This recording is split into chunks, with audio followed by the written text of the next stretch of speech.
Wow, omuyimbi munangate Shiba Kalungi abadde yeeyagala munangate okamalako obumazi abadde n'obubaka munangate bw'abadde akakasa so ng'ate omuyimbi Spice Diana naye munangate abadde ayaka kibayita munangate okwaka so byonna ngenda kubeera nga mbikutuusaako mu maaso awo kw'ossa ate n'abaana ba Ghetto Kids muganda wange bongedde munangate okurepresentinga munangate Uganda ku ntikko eside eno baali wali munangate n'omuyimbi omwatiikirivu muyite munangate Shakira wali mu bya FIFA World Cup so ngenda kubeera nga njija nabyo munangate mu maaso awo bampita Jaminati nsinza ku Jaminati Yugi wabula ntandisa munangate ne Shiba Kalungi. Shiba Kalungi abadde munangate mu makaage wali Shiba Kalungi statement oba ekigambo kyasoose munangate okwogera agambye nti nno oluyimba olupya luli munangate ku coming soon. Shiba Kalungi brand ambassador wa Castlite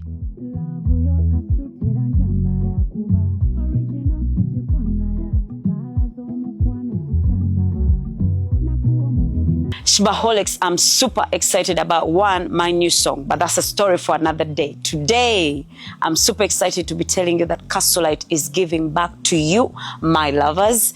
All you have to do, open your ice cold Castlite, try it, and then you post using the hashtag below and stand the chance to win some merchandise, different merchandise. And then we are giving out iPhone 17, your favorite most loved challenge with the most views all over social media. Don't miss this challenge. What?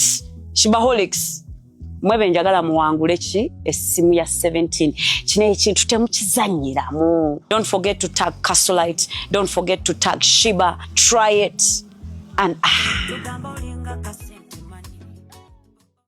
era nga abadde by the way ne byabadde agamba kw'ossa ate munangate n'okwewangulira nga bw'owulidde munangate byabadde agamba omuyimbi Shiba Kalungi ng'ali mu kakasa munnange naye akantu kano olina munangate okubeera nga okeetuusaako ng'olina emyaka 18 kasita obeera ng'ogiwezezza oba oli kwalaali nnyo so ye muyimbi no munangate Shiba Kalungi nkugambye abadde yeeyagala munangate kye bayita okweyagala wali wonna so ng'ate ne Spice Diana naye munangate brand ambassador kakati nno Shiba naye brand ambassador era nga balanga kampuni eno kw'ossa ate ne Spice Diana naye munangate mulanzi wa kampuni eno munangate eya Castlite omukyalo ono ataddeyoko ebifaananyi ku Instagram bibadde byaka kye bayita munangate okwaka nga bwogezaako munangate okulaba omuyimbi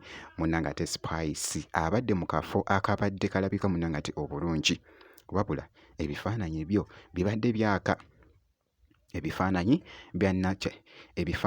bya nakyala munangate omuyimbi Spice Diana nga bwogezaako okulaba nga bwogezaako munangate okwekenneenya ebifaananyi ebyo ye muyimbi munangate Spice Diana so nga nkongeddeyoko emipiira munangate egya FIFA World Cup wali emipiira gino gyaliwo okuva nga 11 Juni okutuukira ddala nga 19 July eja FIFA World Cup so kubeerako munangate abayimbi oba bapafoma kaakati nno wano mu Uganda abaana ba Ghetto Kids beegatta wamu munangate ne Shakira wali naye muganda wange kyali kikambwe nnyo baali wali munangate ku MetLife Stadium mu kibuga New York United States of America by the way Shakira we yaliwo n'abaana ba Ghetto Kids by the way ne president wa America muyite munangate Trump yaliko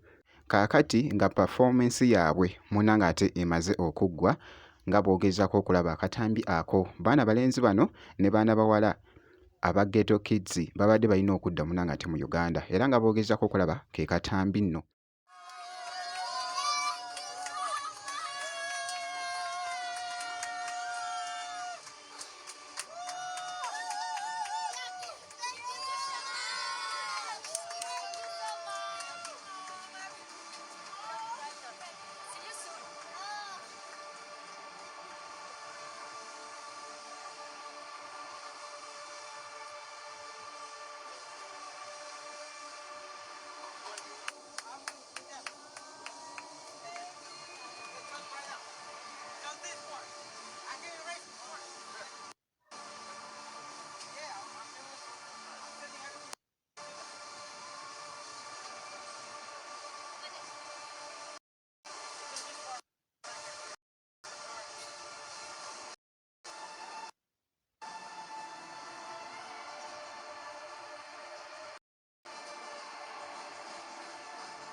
guess what?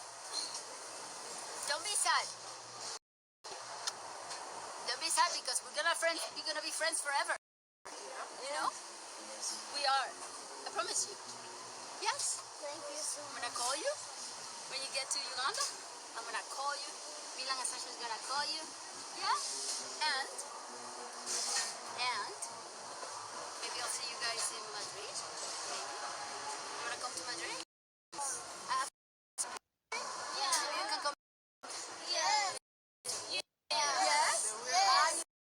bitredinze nnyo munange ate okwetoloola kibadde kikambwe nnyo, so obutasubwa munange ate update yonna making sure nti nno osubscribinga